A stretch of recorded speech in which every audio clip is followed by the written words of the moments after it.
வா வா. பாத்து பாத்து.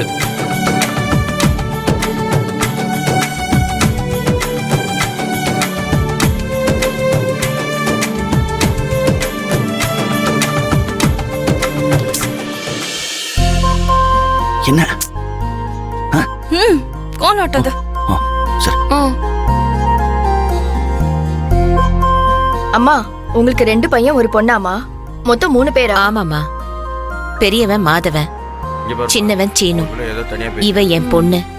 3 பேரும் 3 தங்கங்க. என் 2 பசங்க மாதிரி வேற எந்த பசங்களும் இருக்க முடியாது.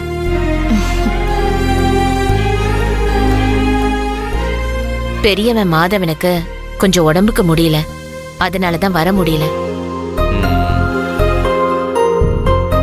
நீங்க வேணும்னா எங்க பசங்களை பத்தி எங்க வேணாலும் விசாரிச்சு பாருங்க. எங்க பசங்களுக்கு அனாவசியமான பழக்கம் எதுவுமே கிடையாது.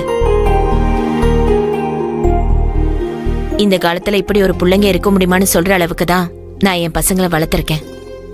எங்க பொண்ணும் அப்படிதான் சம்மந்தி. படிப்புண்டு வீடு உண்டுன்னு இருந்த பொண்ணு. நீங்க 4 வார்த்தை பேசுனீங்கன்னா அவ 1 வார்த்தை பேசுறதே பெருசு. வீட்டை ரொம்ப சுத்தமா வச்சுக்கணும்னு நினைப்பா. ஆனா சாமி பக்தி தான் கொஞ்சம் அதிகம்.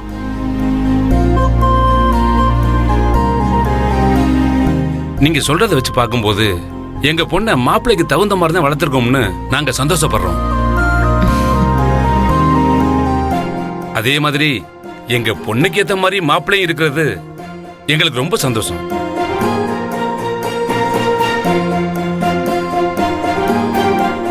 எங்களுக்கு காசு பணத்துக்கு குறை இல்ல.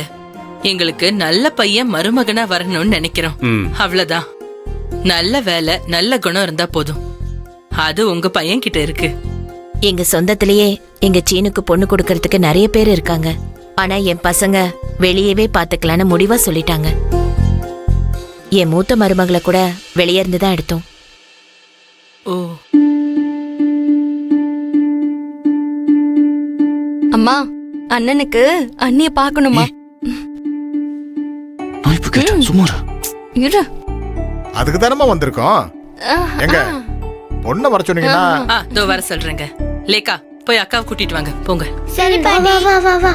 அண்ணா பாத்து பாத்து போறாங்க.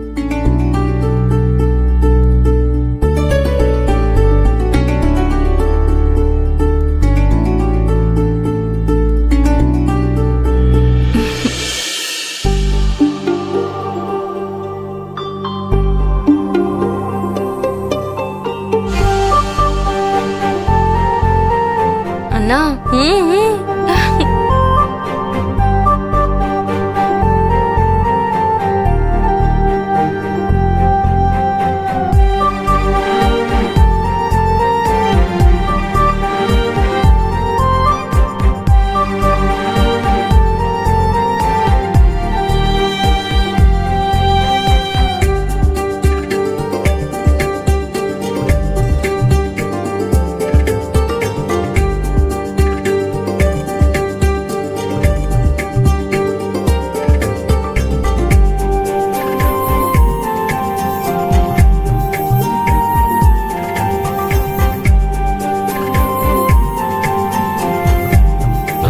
மாமா.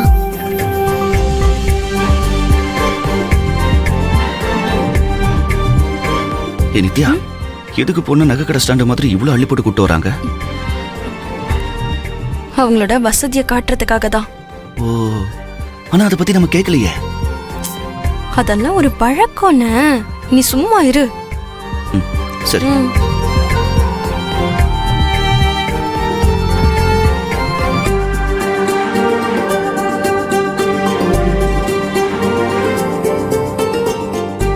அண்ணா பாரு, அண்ணிய வெக்கப்படாம போய் பேச. மாப்பிள்ள என்ன சொல்றாரு?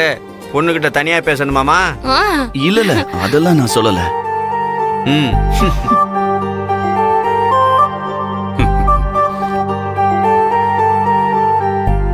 அம்மா, பொண்ணு காலையில எத்தனை மணிக்கு எந்திரிப்பாங்கன்னு இப்பயே கேட்டுக்கங்க. அதெல்லாம் நான் பேசிக்கிறேன்டா. சரிம்மா. இங்க பாருமா, சுருக்கமா சொல்லிடுறேன். நீ எங்க வீட்டுக்கு மருமகளா வரதுக்கு நீ ரொம்ப புண்ணியம் பண்ணிருக்கணும். எனக்கு வேற பெரிய எதிர்பார்ப்பெல்லாம் ஒண்ணும் கிடையாது. வீட்டை கோவில் மாதிரி பாத்துக்கிற பொறுப்பு வீட்டுக்கு வரப்போற மருமக உன்கிட்ட தான் இருக்கு. தினமும் காலையில சூரியன் உதிக்கிறதுக்கு முன்னாடி எந்திரிச்சு குளிச்சு முடிச்சிட்டு விளக்கேத்திட்டு தான் சமையல் ரூம்குள்ள போகணும். நானும் ரத்னாவும் சமையல் வேலையை பாத்துக்கிறதுனால உனக்கு பெருசா எந்த வேலையும் இருக்காது. தினமும் 2 வேளையும் விளக்கேத்தணும். வெள்ளி செவ்வாய் 4 கிழமைன்னு சாமிக்கு பூஜை பண்ணணும்.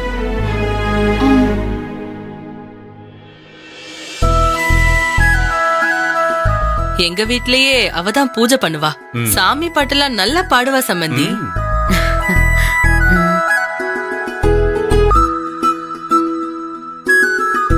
அண்ணி, நீங்க பாட்டெல்லாம் பாடுவீங்களா? அண்ணா சூப்பர்ல.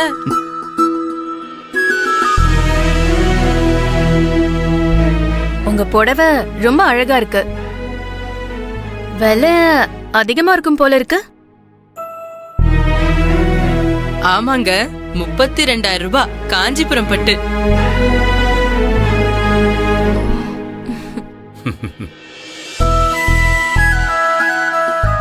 புடவைக்கு ஏத்த மாதிரி எல்லா நகையும் மேட்சிங்கா போட்டிருக்கீங்க போல இருக்கு. நீங்க வேற, இது சும்மா கொஞ்சம் தாங்க. பொண்ணு பார்க்க வரதால 1 2 போட்டிருக்கோம். கல்யாணத்தன்னைக்கு பாருங்க. இவ வீட்டுக்கு வந்தா நமக்கு அவமானம் அதிகமாகும். பெரிய நாயகி சும்மாவே ஓவரா பேசுவா. வசதியான மருமக வந்தா அவளை தலையில தூக்கி வச்சுக்கிட்டு நம்மள மட்டும் தட்டுவா. இதை நடக்க விடக்கூடாது. உங்க பெரிய மருமக மலைச்சு போய் உட்கார்ந்துருக்காங்க. இல்ல இல்ல. சீனு, நீயும் பொண்ணும் போய் தனியா பேசிட்டு வாங்க. அம்மா இல்லம்மா, அதெல்லாம் வேணாமா. அண்ணா மாப்பிள்ள போய் பேசிட்டு வாண்ணே. ஏய் நீ சும்மா இரு. போ. தம்பி, நீங்க போய் பேசிட்டு வாங்க. போ போண்ணே.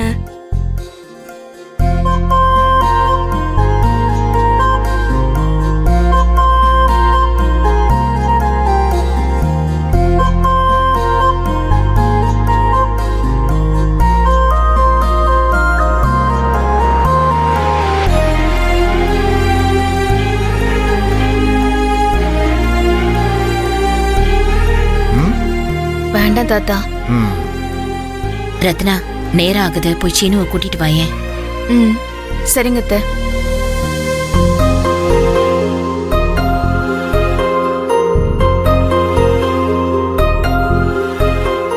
ஏங்க, நாங்க வீட்டுக்கு போய் குடும்பத்தோட கலந்து பேசி நிச்சயதார்த்தம் எப்ப வச்சுக்கலான்னு நான் உங்களுக்கு சொல்றேன்.